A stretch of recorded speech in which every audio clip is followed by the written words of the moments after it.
안녕하십니까? 사랑, 희망, 생명을 전하는 복음방송 진리의 뜰입니다. 성도 여러분 안녕하십니까? 마음속에 근심 있는 사람, 눈물 나며 깊은 한숨 쉬는 사람, 괴로움과 두려운 사람 다 어디로 오라 그러셨죠? 예수께로. 예.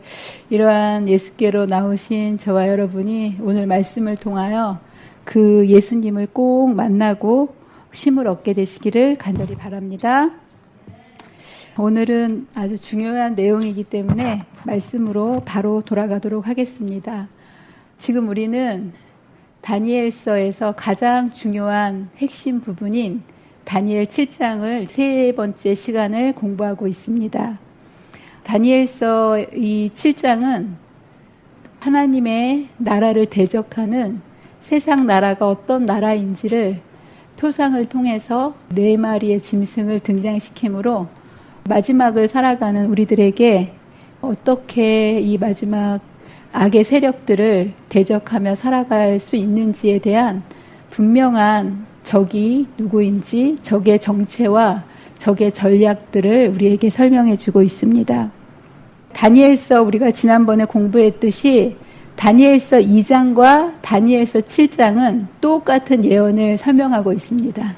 2장에서는 신상을 서로 다른 금속을 사용해서 어떻게 하나님의 나라를 대적하는 나라가 순서대로 일어날 것인지에 대한 그 순서대로 이것을 보여주고, 그리고 그 정치적인 측면에서 이 나라가 어떤 모습으로 세상에 세워질 것인지를 너무나 단순하면서도 기억에 남고 이해하기 쉬운 금속의 특성을 통해서 이제 우리에게 알려주고 있습니다. 그리고 똑같은 내용을 다니엘서 7장은 반복하면서 심화한다고 말씀을 드렸죠. 그래서 동물들을 등장시킵니다. 그리고 우리가 지난 시간에 공부했듯이 그 동물의 특성이 그 나라의 특성하고 너무나 잘 조화되게, 그래서 우리가 이 동물을 모르는 사람은 없잖아요. 동서고금 누구나 다 아는 이 동물들을 등장시킴으로 인해서 그 동물의 특성과 나라의 특성을 연상시킴으로 인해서 잘 이해하기 쉽고 기억에 남을 수 있도록 세계 역사를 네 마리의 짐승으로 한눈에 보고 기억할 수 있도록 해주셨습니다. 그리고 오늘 내용은요, 이 내용을 더 심화해서 다니엘 7장이 다니엘서의 핵심이라고 말씀을 드렸죠. 그런데 오늘의 내용은 다니엘서 7장에서도 가장 중요한 핵심 세력인 작은 뿔에 대해서 공부를 하도록 하겠습니다. 다니엘 2장과 7장은 둘 다 똑같은 이 하나님의 나라를 공격하는 네 개의 나라를 설명해 주고 있는데, 여러분 다 기억하시죠? 첫 번째 나라는 뭡니까?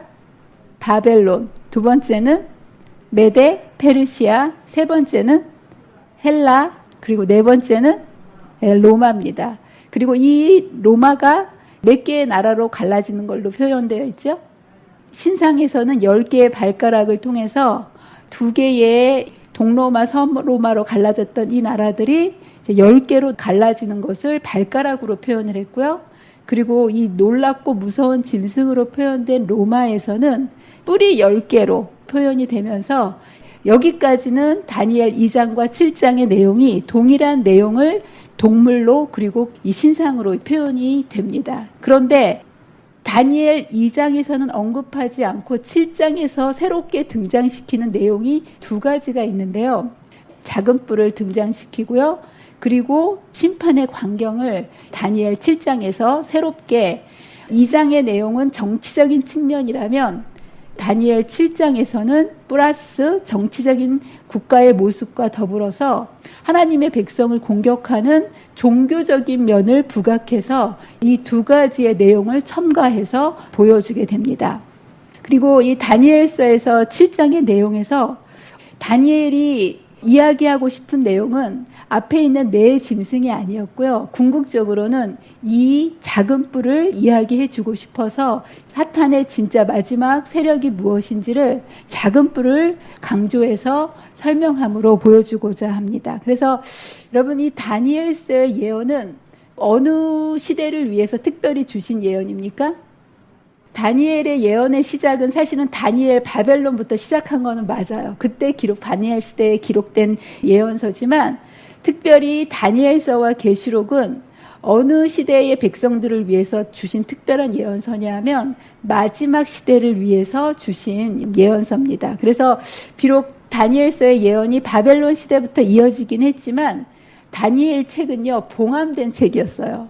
다니엘에게 이 책을 주면서 이 책은 마지막 때까지 봉함하라 이렇게 얘기했기 때문에 사실은 다니엘 시대에도 이 책의 내용이 사람들에게 제대로 알려지지 못했고 그 뒤에 오는 여러 세대에도 사실은 이 다니엘에 대한 그 예언을 완전히 이해한 시대는 없었습니다. 그리고 성경이 얘기하는 마지막 시대는 1798년인 이 작은 뿔이 일단 몰락하는 그 지점이 성경이 이야기하는 마지막 시대인데요. 이제 이 마지막 시대에 열린 책이 다니엘서입니다. 그래서 이 마지막 시대의 남은 무리들을 위해서 최후의 대쟁투를 위해서 주신 책이고 이 앞에서 우리가 지난 시간까지 공부했던 이 네 짐승들이 과거에 이루어졌던 예언이라면 오늘 우리가 공부할 이 작은 뿔의 내용은 현재를 살아가는 우리들과 연관되는 내용이기 때문에 그리고 미래에 하나님의 백성과 싸워야 할 그 대상이기 때문에 남은 백성인 우리가 반드시 알아야 될 내용이기 때문에 이 시간 여러분들의 마음속에 성령께서 우리의 마지막 싸워야 할 이 대상, 작은 뿔이 어떤 대상인지 우리가 마음속으로 깊이 잘 깨닫고 우리가 어떻게 싸워야 될지를 성령께서 마음속에 깨우쳐 주시도록 기도하는 마음으로 이 시간 함께 공부하게 되기를 간절히 바랍니다. 제가 이것을 준비하면서 참 어렵다. 예언이 시대의 소망이나 사도행적의 내용은 하나의 역사서이지 않습니까? 그래서 있는 내용을 스토리로 잘 말씀을 드리면 여러분에게 전달되기가 저도 쉽고 여러분도 이해하기가 쉬우세요. 근데 이 예언이라는 것은 상징 아니겠습니까? 그래서 물론 이 성경 말씀은 모든 성경이 다 성령께서 역사해 주셔야만 우리가 깨달을 수 있는 말씀이지만 이 예언의 부분은 더 그런 것 같아요. 그래서 그러나 이 예언이 정말 중요한 내용이기 때문에 저와 여러분이 기도하면서 말씀을 준비하는 저도 기도로 이 자리에 함께 그 어느 때보다도 더 많이 기도하게 되는 것 같아요. 그리고 지금 세상에 일어나는 모든 징조가 다 마지막 때를 보여주고 있지 않습니까? 그래서 중요한 때 하나님께서 이 말씀을 나누게 하셨구나라는 그런 생각을 하면서 저와 여러분이 그냥 머리로 듣고 끝나는 그러한 시간이 아니라 정말 이 시대에 우리가 어느 편을 선택해야 될지 이것을 말씀을 통해서 말씀의 기초 위에 여러분의 믿음을 굳게 세우게 되시기를 간절히 바랍니다. 지난번에 그 로마까지 공부를 했죠. 그리고 이제 오늘은 작은 뿔을 잠깐 공부를 보자면 작은 뿔은 어디에서 시작된 거냐면 바로 이 짐승에게서 나온 네 번째 짐승 아시죠? 네 번째 짐승은 어느 나라를 상징한다고 말씀드렸죠? 로마. 이 로마에서 연결된 나라로서 뭐라고 표현되어 있냐면 내가 그 뿔을 유심히 보는 중에 다른 작은 뿔이 그 사이에서 나더니 첫 번째 뿔 중에 세 개가 뽑히고 나서 등장하는 이 작은 뿔에 대한 그 이야기를 하고 있습니다. 이제 이 작은 뿔이 왜 여기에서 강조하고 있냐면 마지막 때 우리 하나님의 백성을 공격하게 될 핵심 세력이 바로 이 작은 뿔이라는 거. 그래서 여러분들 예언을 하나님께서 주신 이유가 뭘까요? 우리에게 뭔가를 믿는다는 것은 근거가 있어야 믿는 겁니다. 그냥 무조건 믿으라, 믿습니다 이렇게 믿어질 수가 없는 거예요. 눈에 보이는 것도 믿기 힘든 세상에 어떻게 보이지 않는 하나님을 우리가 믿을 수 있겠습니까? 네, 그래서 하나님께서는 하나님을 믿어야 구원을 주시는데 사람들에게 무조건 믿으라고 하시는 것이 아니라 믿을 수 있는 근거를 주십니다. 그리고 그 믿을 수 있는 근거 중에 하나가 눈에 보이는 천연계를 통해서 이 세상에 존재하는 모든 것들은 다 만든 사람이 있는 것처럼 이 천연계도 하나님께서 그냥 저절로 생긴 것이 아니라 천연계를 바라보면서 이것을 만드신 창조주가 계시는구나라는 것을 깨닫게 해주시고요. 두 번째는 예언을 통해서 하나님을 믿도록 해주셨다라는 거예요. 그래서 점쟁이들도 점을 치면서 사람들을 자신이 하는 말을 믿게 하기 위해서 무엇을 근거로 사람들을 믿게 합니까? 그냥 무조건 믿으라고 하는 믿을 사람이 없기 때문에 일단 점을 보러 오면 사람들 앉혀놓고 뭐를 얘기합니까? 그 사람의 과거를 쪽집게처럼 몇 가지를 얘기를 합니다. 그러면 이 사람이 어떻게 이걸 아나? 그리고 나서 그 사람이 하는 말을 과거를 근거로 그 사람이 맞췄다는 것을 근거로 그 다음 말을 이제 믿게 하는 근거로 삼습니다. 근데 여러분들 점쟁이가 과거를 알 수 있을까요? 없을까요? 우리를 한 번도 보지 못했는데 어떻게 알 수 있을까요? 네, 사단은 과거에 있었기 때문에 과거의 일을 알려줍니다. 근데 여러분들 미래에 대한 것을 알 수 있을까요? 없을까요? 피조물은. 네, 이 미래에 대한 것은 신의 영역입니다. 신의 영역에 속한 세 가지가 있습니다. 뭘까요?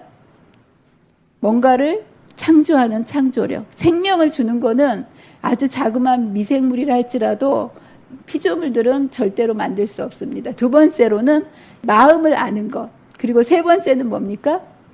미래를 아는 것. 이거는 신의 영역이에요. 그래서 하나님께서는 하나님을 믿게 하시기 위해서 무엇을 사용하시냐면 미래에 일어날 일들을 예언해 주심으로 그 예언이 성취되는 모습을 보면서 하나님의 말씀을 믿고 하나님을 믿을 수 있는 근거를 주십니다. 그래서 여기 보면 이제 일이 일어나기 전에 너희에게 말한 것은 일이 일어날 때에 너희로 믿게 하려 하심이라 라고 얘기하시면서 모든 일을 하나님은 미리 말씀하시고 이루어지는 것을 보면서 하나님에 대한 말씀에 대한 믿음을 갖게 믿음의 근거로 삼으십니다. 두 번째로 예언해 주시는 목적은 우리로 하여금 미리 미래의 것을 알려주심으로 인해서 그것에 대해서 준비하도록 하게 하시기 위해서 이 미래에 대한 것을 우리에게 알려주시는데요. 세계에 많은 종교들이 있지 않습니까? 이슬람도 있고 불교도 있고 유교도 있고 그런데 종교들은요 경전을 가지고 있습니다. 이슬람도 코란이라는 경전을 가지고 있고 불교도 불경을 가지고 있고 다 경전을 가지고 있는 정통 종교라고 얘기하는 이러한 것들이 다 경전을 가지고 있는데 세상의 시작과 끝에 대해서 명확한 답을 줄 수 있는 경전은 무엇밖에 없을까요?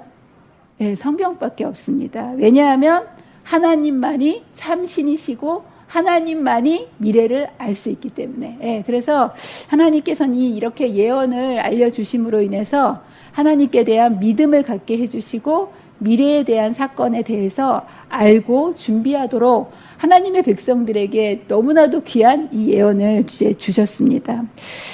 그리고 이제 다니엘서 7장의 구조를 이렇게 잘 보게 되면 지난번에 우리가 3절에서부터 8절까지 공부하지 않았습니까? 첫 번째는 작은 뿔에 대한 예언의 부분을 아주 심화적으로 이야기하고 있고요. 그 다음에 다니엘서 15장부터 27장까지는 그 환상 부분에 나타난 그 예언을 해석해주는 부분이 들어가 있습니다. 그런데 제가 여기 파란 글씨로 이렇게 써놓은 게 있죠. 환상과 해석 사이에 뭐가 들어갑니까? 네, 심판의 광경이 뜬금없이 이곳에 들어갑니다. 제가 늘 말씀드렸죠. 히브리 문학에서는 중요한 내용을 항상 어디에 둔다고요? 중간에다가. 네, 그래서 다니엘서에서 사실은 여러 나라들이 등장하지만 다니엘이 정말 강조하고 싶은 것은 어떤 세상 나라들이 아니라 뭘 강조하고 싶어 했냐면 이 심판의 광경이 이 다니엘서 7장에서 다니엘이 하나님의 백성을 위해서 정말 보여주고 싶었던 내용입니다. 네, 그래서 오늘은 이 심판의 광경에 대해서 잠시 공부를 해보도록 하겠습니다. 여러분들 다니엘서 7장에 하나님의 나라에 대한 심판의 광경이 이렇게 등장하는데요. 내용상으로 보면 그 작은 뿔을 등장시킨 다음에 갑자기 하나님의 보좌를 등장시킵니다. 여러분 이런 그림 보셨습니까? 앞에 있는 내용들은 많이 보셨을 텐데 저도 이번에 준비하면서 이 그림을 제가 처음 봤어요. 다니엘서 7장의 내용을 화가가 그 내용을 근거로 해서 이렇게 그린 내용인데 아마 이거 이상의 모습이지만 그 내용을 근거로 해서 이 정도로 묘사를 해 놓은 것으로 봅니다. 근데 여러분들 갑자기 작은 뿔이 말하는 장면에 이어서 하나님 보좌가 나타나고 책들이 이렇게 펴지는 왜 심판하는 모습을 뜬금없이 다니엘이 이곳에 집어넣었을까? 이유가 뭘 것 같으십니까? 이런 세상 나라를 보여주면서 정말 엄청나게 강한 나라들 아니겠습니까? 그런데 이런 나라들을 보여주면서 이런 나라들이 아무리 강하게 보일지라도 결국은 심판의 대상이 된다는 것을 강조하고 싶었다는 거예요. 그래서 특별히 그 가장 하나님의 나라를 핵심적으로 공격할 세력이 작은 뿔이지만 이 작은 뿔 다음에 심판의 광경을 배치함으로 인해서 하나님을 대적하는 세력인 이 작은 뿔이 반드시 심판받을 대상임을 강조하고 의도적으로 미리 경고하고 보여주기 위해서 이제 이것을 보여주면서 하나님의 백성들이 과연 어느 편에 우리가 속해야 될지를 선택할 수 있도록 세상 나라의 나라들을 차례로 보여주면서 마지막으로 심판의 장면을 보여주고 있습니다. 사실 우리는 땅의 일도 제대로 모르지 않습니까? 그런데 정말 하나님께서는 우리에게 신의 영역인 미래를 보여주시는 거예요. 그리고 그저 세상 나라, 이 땅에 있는 세상 나라가 어떻게 될 것인지에 대한 미래만 보여주신 것이 아니라 하늘에서 그 세상 나라에 대해서 어떤 일을 하고 있는지에 대한 하늘에서 일어나는 일을 하나님 백성들에게 보여주셨다는 사실은 정말 얼마나 큰 은혜고 특권인지 모릅니다. 여러분, 이 땅에서도 남들이 볼 수 없는 것을 볼 수 있다는 것은 엄청난 특혜가 되겠습니까? 여러분들 부동산 대책이라든가 하다못해 로또 번호라도 여러분들이 미리 알고 있다면 여러분들이 살아가는데 경제적으로 얼마나 큰 특혜를 받겠습니까? 땅의 것을, 남들이 모르는 것을 우리가 알 때 여러 가지 우리에게 경제적인 눈에 보이는 땅의 것들에 대한 많은 이득을 볼 수 있는데 사실 이런 것들은 시간이 지나면 다 썩어질 것이고 죽을 때 가져갈 수가 없는 거예요. 세상의 것들은 그렇다는 거예요. 그런데 정말 하나님께서는 땅의 것들도 제대로 알지 못하고 살아갈 수밖에 없는 이러한 유한한 인간에게 하늘의 것들을 보여주시고 이 땅의 미래의 모든 일어날 것들을 보여주시면서 하나님의 백성들이 땅의 것이 아닌 하늘의 소망을 가지고 살아갈 수 있도록 분명한 근거를 마련해 주신 것에 대해서 여러분들 정말 하나님께 감사하는 우리가 되시기를 간절히 바랍니다. 그리고 이것은 그저 우리 이 땅에서의 어떤 우리의 운명이 아니라 우리의 영원한 운명을 선택할 수 있는 근거로 마련해 주신 거라는 거. 그래서 이제 오늘은 다니엘 7장의 심판에 대한 이야기를 하고 있는데 심판하면 좋습니까? 나쁩니까? 여러분, 심판이 있다는 거 알고 계십니까? 성경에는 심판이 있다고 이야기합니다. 분명히 성경의 여러 구절 속에 한 번 죽는 거는 사람이 정해진 것이요 그 후에는 심판이 있겠다. 그리고 우리가 다 반드시 그리스도의 심판대 앞에 나타나게 될 것이다 라고 말씀하시면서 심판을 받는데 선한 사람만 심판을 받을까요? 악한 사람만 받을까요? 둘 다 받을까요? 심판의 대상은 누굴까요? 심판은 선악간에 심판하시리라 하지 않았습니까? 그래서 의인도 심판을 받고 악인도 심판을 받는다고 성경은 이야기합니다. 그런데 심판을 받는 것은 좋은 것일까 나쁜 것일까? 그거는 받는 대상에 따라서 다릅니다. 억울한 사람은 심판 받고 싶을까요? 안 받고 싶을까요? 예, 죄 지은 사람은 심판이 두렵지만 죄 안 지은 사람에게는, 억울한 일을 겪은 사람에게는 정말 심판을 받고 싶을 것입니다. 제가 이전에 성경 공부를 가르치러 가다가 한참 성경을 가르치고 있는데 전화가 왔어요. 보통은 전화를 안 받는데 계속 전화벨을 울려가지고 전화를 받았는데 뭐라고 전화가 왔냐면 경찰서라고 전화가 온 거예요. 그래서 무슨 일이냐고 했더니 몇 시 몇 분에 어느 지점을 지나가지 않았냐고 저한테 그러는 거예요. 그래서 제가 그때 거기를 지나갔는데요. 왜 그러십니까? 물어봤더니 제가 지나가다가 제 차 바퀴에 유리병이 부서지면서 옆에 있는 외제차에 유리병이 튀었다는 거예요. 그래가지고 블랙박스에 찍혔다는 거예요. 그래가지고 경찰서에 출두를 하라 그러더라고요. 근데 제가 얼마나 억울했는지 몰라요. 재판을 받고 싶더라고요. 이럴 때는 억울한 사람에게는 뭔가 정말 이렇게 누군가 잘잘못을 가려줄 이런 것을 이렇게 해주는 재판이 필요한 거라는 생각이 그때 들더라고요. 예, 그래서 재판이라는 것이 다 두려운 것이 아니고 뭔가 정말 피해를 받은 사람에게는 재판이라는 것을 통해서 그 억울함이 풀릴 수 있는 기회가 되는 거고, 악인에게는 그 죄를 드러나게 하는 그런 거기 때문에 심판이라는 것이 어떤 관점에서 보는 것이 굉장히 중요한데요. 세상 사람들도 기독교뿐만 아니라 이슬람도 불교도 죽으면 심판이 있다라는 것을 어렴풋하게는 다 알고 있습니다. 그리고 토속 신앙에서도 죽으면 사람이 어떻게 된다고 얘기합니까?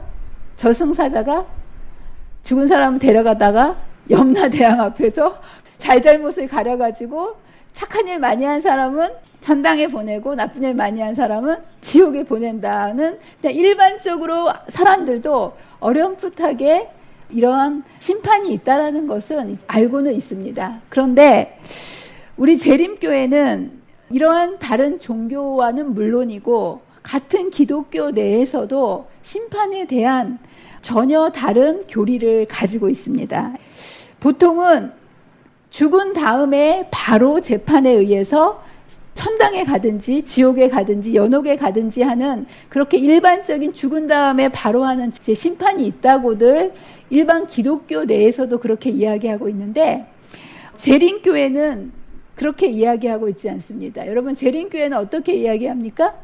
이 심판의 교리는요, 우리 재림교회의 핵심 교리입니다. 여러분들, 우리 교회 자체의 탄생이 심판의 교리 위에서 이렇게 탄생한 교회고요. 지금이 우리가 무슨 시대를 살아갑니까? 지금 우리가 심판 시대를 살아갑니다. 그래서 이 심판이 우리의 영원한 운명을 결정하는 참 중요한 핵심 진리고요.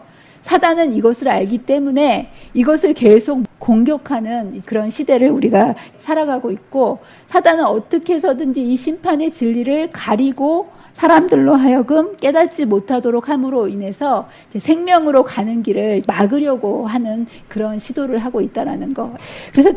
그래서 저와 여러분은 어느 때보다 이 심판에 대해서 분명히 알고 있어야 정말 우리가 바른 신앙의 길을 통해서 우리의 운명이, 영원한 운명이 결정되어지는 일이 지금 우리 하늘에서 이루어지고 있는데, 심판의 대상인 우리가 심판을 받는 줄도 모른 채 살아가면 되겠습니까? 안 되겠습니까? 안 되겠죠. 그래서 오늘 이 시간을 통해서 이 다니엘서 7장의 핵심으로 알려주고 싶었던 이 심판이 어떤 의미를 가지고 있는지 잘 공부를 해보는 시간이 되도록 하겠습니다. 그래서 성경은 뭐라고 얘기하냐면, 뭉뚱그려서 죽으면 그냥 심판받고 천당 가고 지옥 간다라고 얘기하는 것이 아니고 두 가지의 전혀 다른 심판이 있다고 이야기합니다. 예. 그래서 이제 어떻게 심판이 있냐면, 재림 전에 심판이 있고, 그리고 재림 후에 1000년 동안 이제 있을 두 가지의 심판을 이야기하고 있습니다.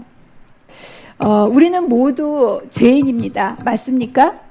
예. 근데 이제 우리는 죄인이지만, 사탄이 죄의 이제 근원이고, 인간은 죄의 피해자입니다. 그래서 사단이 인간의 마음속에 죄를 이렇게 바이러스처럼 이렇게 우리의 마음속에 죄를 심어줬는데요.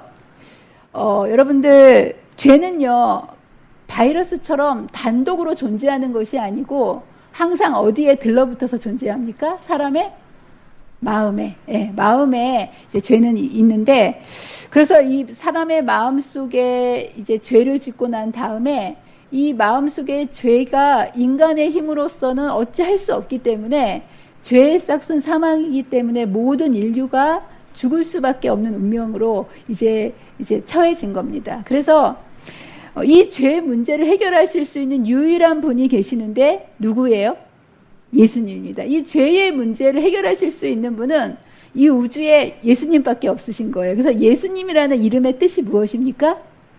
자기 백성을 저희 죄에서 구원할 자. 그래서 예수님께서 죄로 인해서 죽을 수밖에 없는 이 인류를 구원해 주시기 위해서 이 죄인을 찾아오신 거예요. 그래서 이 땅에 오신 죄 문제를 해결하러 예수님께서 3번 오십니다. 예, 첫 번째 오신 것을 뭐라고 얘기합니까?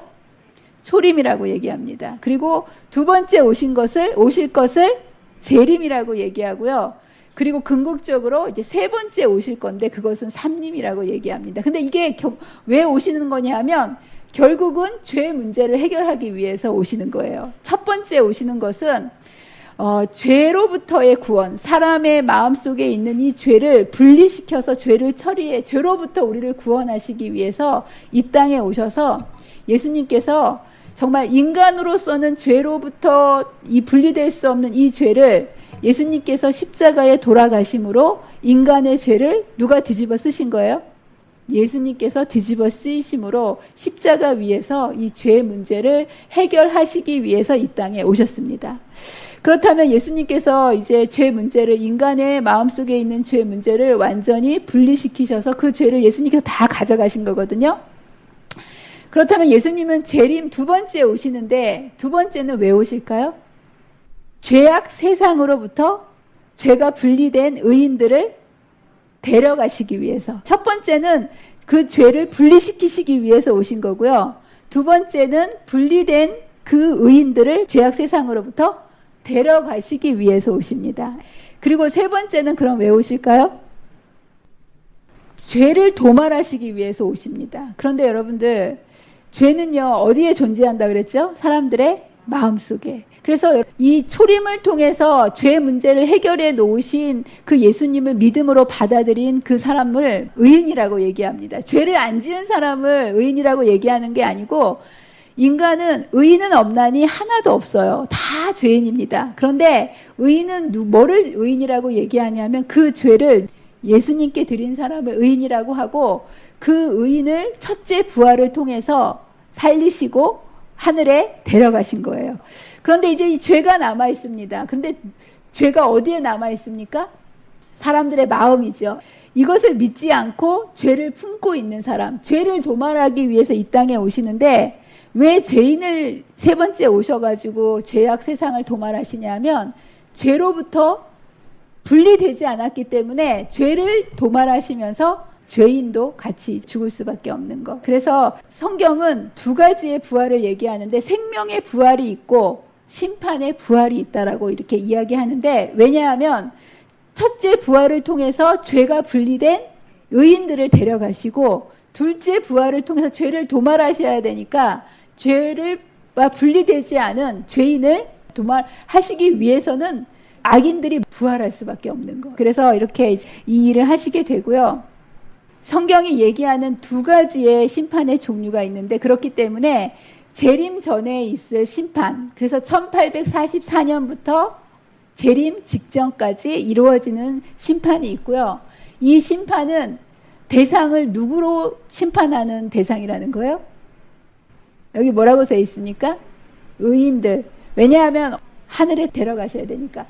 왜 이렇게 심판을 해야 되냐면, 이 죄라는 것이 우리들의 마음속에 있는 거 아니겠습니까? 그리고 이 죄를 믿음으로 주님께 드리는 건데, 이런 것들은 인간의 마음속에서 이루어지는 거기 때문에 하나님은 우리의 마음을 아시지만 피조물들은 알 수가 없죠. 그래서 우리가 하늘에 가면 3번 놀란다고 하지 않습니까? 왜 놀란다고요? 첫 번째는 나 같은 죄인이 어떻게 하늘에 왔을까? 깜짝 놀란다는 거예요.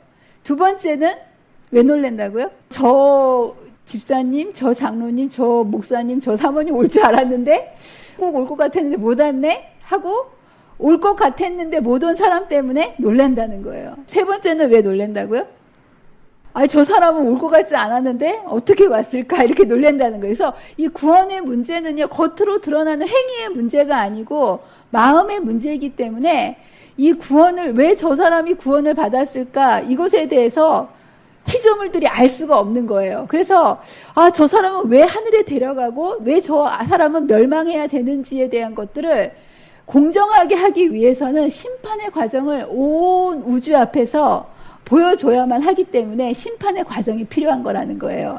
그래서 하늘에 데려가는데 왜 데려가야 되는지를 심판하기 위해서 재림전의 심판이 있고요. 이것은 1844년부터 재림 직전까지 하늘에서 예수님께서 지금 대제사장으로서 지성소에서 하시는 일이 바로 이 심판. 그래서 예수님께서 인자됨을 인하여 말미암아 심판하는 권한을 주셨느니라 라고 얘기하시면서 대제사장으로서 예수님께서 우리를 죄를 도말하시고 그리고 우리를 중보하시면서 이 하늘에서 이루시는 심판은 죄인을 만드는 심판이 아니라 죄를 도말하셔서 의인을 만드시는 심판을 예수님께서 이제 하고 계심을 성경이 이야기하고 있습니다.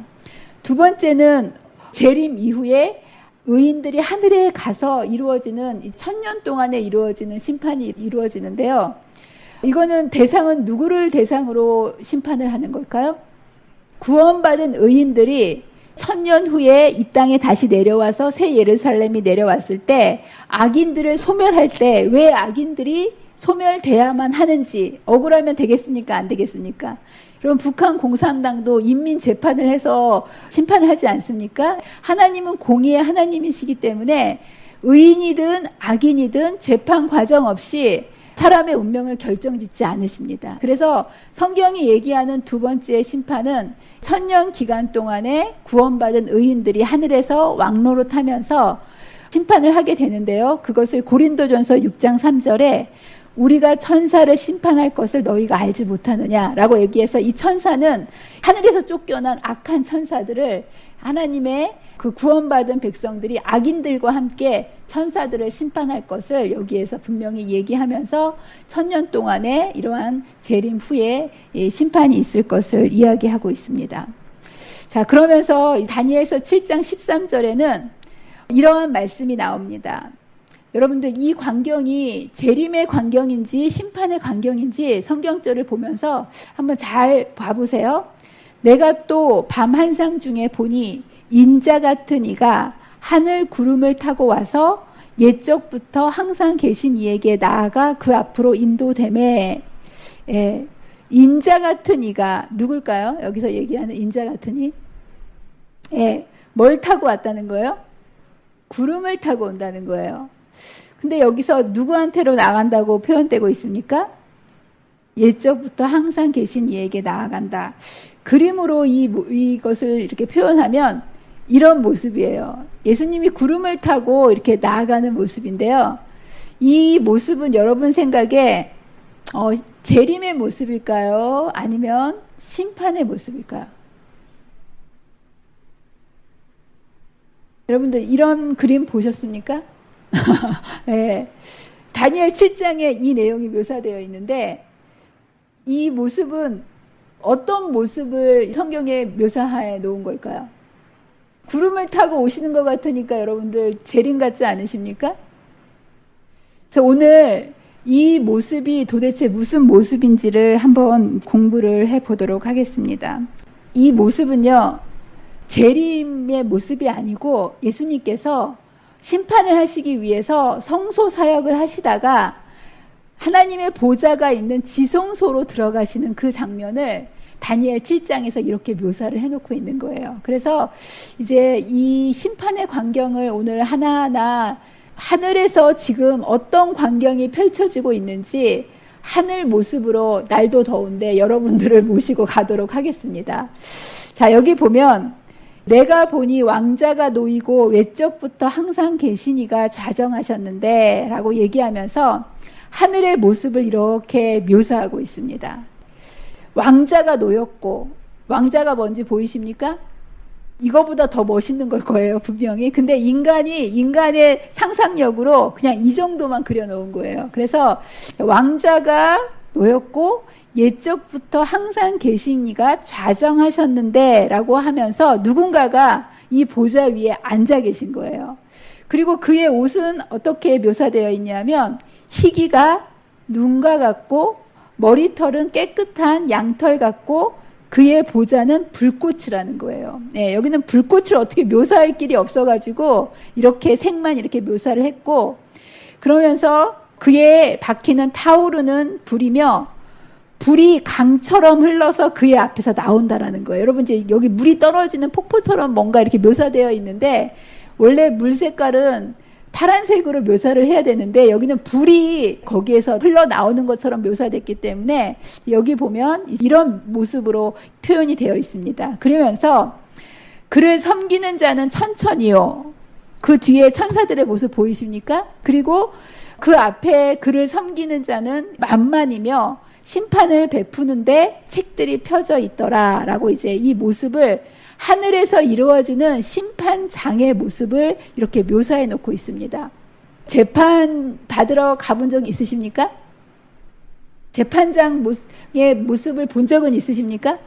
텔레비전에서 재판 받는 모습을 보면 거기에 판사도 있고 검사도 있고 피고인도 있고 변호사도 있고 이렇게 재판을 하는 어떤 구성원이 있지 않습니까? 하늘에서도 재판이 열렸기 때문에 이러한 모든 구성원들이 재판을 위해서 그 자리에 모여있는 모습을 여기서 표현하고 있습니다. 첫 번째로 여러분들 판사가 있어야 되지 않겠습니까? 재판하는 판사가 있어야 되는데 여기에서 판사를 누구라고 얘기했냐면 옛적부터 항상 계신 이를 판사라고 묘사하고 있습니다. 여기서 옛적부터 항상 계신 이는 누굴까요? 성부, 성자, 성령 하나님 세 분 중에 옛적부터 항상 계신 이가 판사거든요. 이 세 분 중에서 누가 판사일 것 같으세요? 여기에서 옛적부터 항상 계신 이 영원부터 영원까지 한 번도 안 계신 적이 없는 분이 하나님이신데 이 하나님 중에서 성부 하나님밖에 없으신 거예요. 왜냐하면 물론 성령 하나님도 계시지만 성자 하나님은 이 땅에 오셔서 돌아가셔서 3일 동안 잠시 안 계신 적이 있으셨잖아요. 그래서 옛적부터 계속 항상 계신 이는 예수님이 될 수 없는 거예요. 그래서 여기에서 판사의 역할을 보좌에 앉으신 이는 누가 되는 겁니까? 하나님이 되시고 여기에 보면 옷은 눈같이 흰 아까 보셨죠? 머리털도 이렇게 하얀 양털처럼 되어 있는데 이것은 시다라는 뜻은 완전한 순결과 완벽한 의를 뜻합니다. 그리고 불꽃은 하나님의 영광을 이렇게 묘사하면서 하나님의 놀라운 그 모습을 묘사하고 있습니다. 그리고 재판을 할 때 판사도 중요하지만 재판의 승패를 결정하는 데 중요한 역할을 하는 게 누굽니까? 증인이 있어야 되잖아요. 네, 그래서 두 번째는 증인이 있습니다. 여기서 증인은 누굴까요? 네, 여기 보면 섬기는 자는 천천히요 그 앞에 모션 자는 만만이다 라고 이제 묘사되어 있는데 여러분들 이 땅에 여러분들이 살아가는 동안 항상 여러분 옆에 여러분을 수호하는 수호 천사가 있다는 거 알고 계십니까? 지금 여러분 곁에 천사가 같이 있는 거예요. 여러분이 태어날 때부터 여러분 옆에서 모든 것들을 여러분들을 도와주고 보살피고 여러분의 모든 것들을 기록하는 천사가 있는데 이제 그 천사들이 증인이 되는 거예요. 그래서 여기 보면 그 천사들이 증인으로서 천천만만 그 천사들이 다 이제 그곳에 심판의 광경에 거기에서 다 동참하고 있습니다. 거짓 증언을 할 수가 없는 거예요. 증인들이 다 와 있기 때문에. 그리고 그냥 증인이 그냥 말로 증인한 것이 아니라 뭔가 증거가 있어야 되지 않겠습니까? 그래서 세 번째로 증거가 중요한데 모든 증거를 책으로 남긴 거예요. 그래서 여기에 보면 그냥 말로 심판을 하는 것이 아니라 하나님은 공의의 하나님이시기 때문에 심판을 베푸는데 책들이 펴졌더라. 그러면서 여러 책들이 이렇게 펴져서 이 땅에서 하나님의 백성들 그리고 이제 이런 것들이 어떻게 했는지에 대한 모든 것들을 펼쳐서 보여줍니다. 그래서 하늘에서 펼쳐지는 책들은요. 정말 성경이 정확하게 묘사하고 있는데 세 가지 종류의 책들이 있습니다. 여러분들은 어느 책에 여러분의 이름이 잘 적혀져 있는지 잘 생각해 보셔야 돼요. 하늘에 있는 책 중에 가장 중요한 책이 무슨 책이라고요? 생명책입니다. 근데 이 생명책은 아주 중요한 책인데 나중에 예수님께서 이 땅에 오셔서 재림하실 때 하늘에 데려갈 사람들은 다 어디에 기록되어 있는 사람만 데려가시는 거예요? 생명책에. 예, 그래서 여러분의 이름이 여기 기록되어 있을까요? 미심쩍으신 것 같아요. 그러면 안 되는데 여러분들이 예수님을 믿기로 결심하고 침례 받는 순간 여러분의 이름은 다 어디에 기록됩니까? 예, 하늘 생명책에 기록되는 게 교회 농명책에만 기록되는 게 아니고요. 여러분들이 믿음으로 주님을 받아들이는 그 순간 이제 여러분의 이름이 다 하늘 생명책에 기록이 됩니다. 그래서 이제 모세가 이스라엘의 배도 때에 뭐라고 얘기했습니까? 이 백성을 용서해 주십시오. 이 백성을 용서해 주시지 않으시려면 내 이름을 생명책에서 제거해 주십시오라고 할 정도로 구원받을 모든 사람들의 이름이 생명책에 기록됩니다. 그런데 또 책이 있는데, 그래서 여기 생명책이라 죽은 자들이 자기의 행위를 따라 기록된 대로 심판을 받으리니 라고 이제 생명책이 있고, 두 번째 책이 있는데 무슨 책이 있다고요? 예, 기념책이 있습니다. 기념책은 어떤 책일까요? 여러분 정말 신기하지 않습니까? 하늘에 있는 책을 땅에 있는 우리들을 알려주셨다는 거예요. 하늘에 분명히 생명책이 있어서 거기에 내 이름이 꼭 적혀야 되겠다. 이제 여러분들 이걸 알고 계셔야 되고, 두 번째는 기념책이 있습니다. 그러면 기념책은 무슨 역할을 할까요?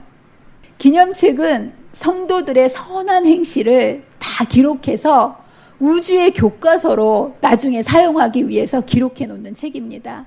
우리가 지금 성경을 보고 신앙의 교과서로 삼지 않습니까? 그래서 성경을 보면서 아브라함도 보고 모세도 보고 다윗도 보면서 그들의 생애를 보면서 우리가 그것을 하나의 본을 받아서 우리가 어떻게 살아야 될 것인지에 대한 하나의 책으로 우리가 공부하는 것처럼, 여기서 끝나는 것이 아니라 저와 여러분의 모든 기록들이 이 땅에서 하나님을 이름을 위해서 여러분들이 믿음으로 살았던 모든 일들, 죄를 이기고 하나님의 영광을 위해서 살았던 이러한 크고 작은 모든 것들을요, 하늘 기념책에 하나도 빠짐없이 다 기록해 놓으신다는 거. 그리고 영원이란 세월을 통해서 모든 우주의 거민들이 우리가 마치 다윗의 이야기를 보고 감동을 받고 힘을 얻고, 아 정말 하나님의 영광을 더 많이 그 품성을 깨닫는 것처럼, 이러한 죄악 세상에서 죄와 싸우면서 살아가는 모든 것들을 저와 여러분의 그 승리의 기록들이 기념책에 기록되어서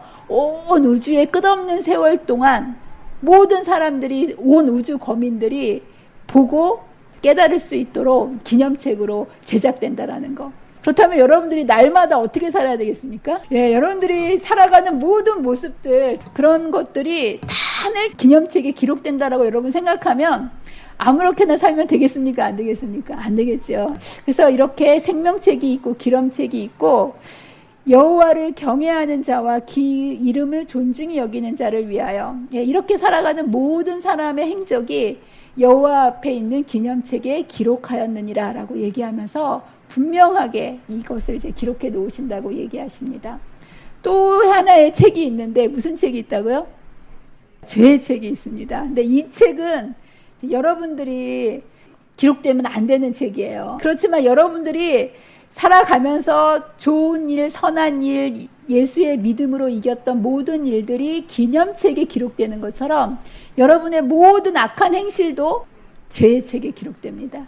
그래서 여기 보면 선악간에 심판하신다는 얘기예요. 그런데 정말 감사하게도 이 죄의 책은 여러분들이 어떤 죄를 짓는다 할지라도 여러분들이 주님께 기도하면 그 모든 죄악은 즉시로 하늘 이 죄의 책에서 도말해 주신다라는 거. 그래서 여러분의 날마다의 삶이 지금 하늘 지성소에서 무슨 일을 하고 계시는 거예요? 주님께서 이 죄의 도말, 죄의 책에서 여러분의 모든 죄악의 흔적들을 지우는 일들을 지금 하고 계시는데, 정말 이 하늘에서 이루어지는 이런 일들을 우리가 알지 못한다면 여러분 죄를 짓기 때문에 죽는 것이 아니고요, 이 일을 하고 계시는 예수님께 죄를 드리지 않기 때문에. 그래서 사단이 이런 정말 중요한 일을 하늘에서 하고 계시는데 우리로 하여금 이 무슨 일을 하는지 관심조차 갖지 않고 땅의 것만을 바라보고 살게 만든다라는 거예요. 그런데 분명히 하늘에서는 지금 보이지 않지만 성경은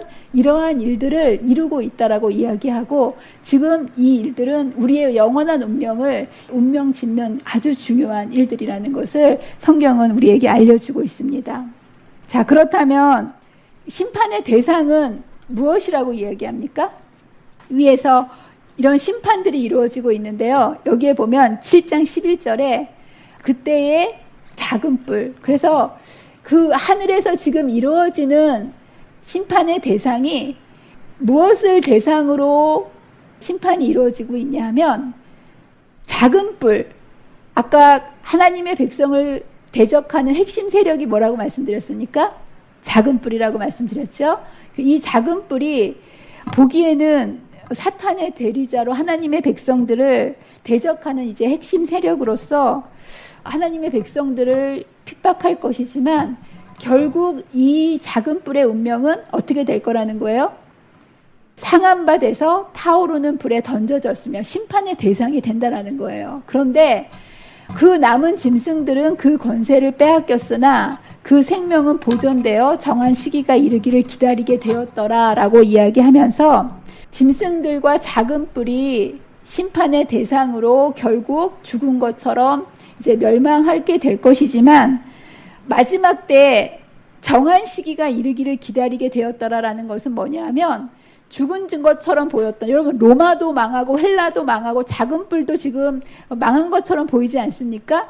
그러나 아주 망한 것이 아니라 정한 시기가 되면 마지막 때 다시 이 작은 뿔이 일어나서 하나님의 백성을 공격하는 세력이 될 것이라고 여기에서 묘사를 하고 있습니다. 그러면서 똑같은 내용을 계시록 13장에 보면 그의 머리 하나가 상하여 죽게 된 것 같더니 그 죽게 되었던 상처가 나음에 온 땅이 놀랍게 여겨 짐승을 따르더라. 우리는 지금 이 예언을 현실 속에서 분명하게 성취되는 것을 목격하는 시대를 살고 있습니다. 그래서 이 작은 뿔이 뽑히고 죽은 것 같지만 라테란 조약을 통해서 다시 살아나서 바로 이 작은 뿔이 마지막 하나님의 백성들을 공격할 세력이라는 것을 여기에서 이렇게 보여주면서 여기에서 하나님의 백성들이 이 작은 뿔에 의해서 공격받을 것을 설명해 주지만 마지막으로 이 모든 것들을 해결하실 누구를 등장시킵니까? 예수님을. 그래서 여기에 보면 이렇게 작은 뿔의 운명을 보여주면서 마지막 때 이 작은 뿔이 죽은 것 같았다가 다시 공격할 것이지만 결국 이 선악간의 대쟁투에서 이 모든 것을 이루실 분이 누구라는 거예요? 예수님. 그래서 여기 보면 내가 또 밤 한상 중에 보니 인자 같은 이가 하늘 구름을 타고 와서 옛적부터 항상 계신 이에게 나와 그 앞으로 인도되매 라고 얘기하면서 예수님이 등장하시게 되는데요. 예수님께서는 하나님의 백성의 변호사로서 등장하심과 동시에 악한 세력들을 심판하시는 심판자도 되십니다. 인자됨으로 말미암아 심판하는 권한을 주셨느니라 라고 얘기하면서 마지막 선악간의 대쟁투에서 이 심판에 의해서 악의 세력들이 멸망해야 할 것을 이곳에서 이야기하고 있습니다. 그래서 하늘에서는 분명히 이 심판이 있게 될 것인데 궁극적으로는 이 심판의 대상은 아까 작은 뿔이 심판을 받는다고 이야기했죠. 그리고 또 하나의 대상은 이 심판을 왜 하냐 하면 이 작은 뿔 때문에 가장 억울한 대상이 하나님의 백성 아니겠습니까? 그래서 이 마지막 때 이 심판하는 이 심판은 하나님의 백성들을 위해서 그 원한을 풀어주시기 위해서 이 심판이 이제 열린다라는 거예요. 우리가 이제 이 조사 심판에 대해서 다음 시간에 정확하게 다시 배울 텐데 사단이 이 작은 뿔을 통해서 하나님의 백성을 공격할 것이지만 그러나 결국은 옛적부터 항상 계신 이가 와서 지극히 높으신 이의 성도들을 위하여 원한을 풀어주셨고 때가 이름에 성도들이 나라를 얻더라 라는 이 선악간의 대쟁투의 승패가 어떻게 마무리 질 것인 것에 대해서 성경은 여기에서 확실히 이야기를 하고 있습니다. 그래서 이 심판은 작은 뿔에 의해서 억울하고 원통한 일을 당한 성도들의 원한을 풀어주는 그런 심판이고요.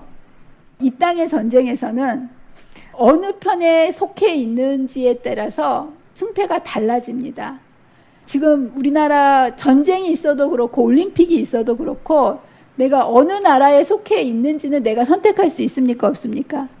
내가 북한에 태어나고 싶으면 북한에 태어나고 한국에 태어나고 싶으면 한국에 태어날 수 있습니까? 없습니까?